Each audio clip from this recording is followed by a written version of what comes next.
आरफ खड़ी रूमी कश्मीर मियां मोहम्मद बख्श रहमतुल्लाह की कमाल ही कर छड़िया।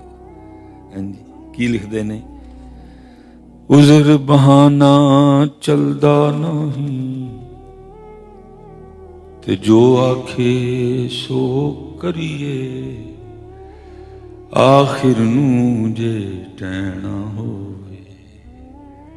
सब है वाला कोल ते नहीं कि पता नहीं है भलवान टैना कि है भलवान टैना है, वो कोल है कि इसे भलवान ने टैना, क्योंकि एंड इस कोल दा लिखिया जा चुका, कुल्लू नफ्सिन ज़ाइक़तुल मौत, एंड इस कोल दा तय, इन्ना लिल्लाहि व इन्ना इलैहि राजिऊन। इस कोल दा एंड पहले ही, ऐनमा तकूनु युदरिकुमुल मौत वलौ कुंतुम फी बुरूजिन मुशय्यदा। एट द एंड ऐसे भलवान ने ठहना। पुत्र आओ अज टह जाइए, मल पै मोल पै जाएगा। उन्होंने टाया तो मोल पैना।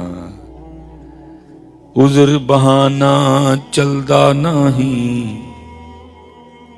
ते जो आखे सो करिए, आखिर नूं जे टैना होवे, कानू कुल कुल मरिए।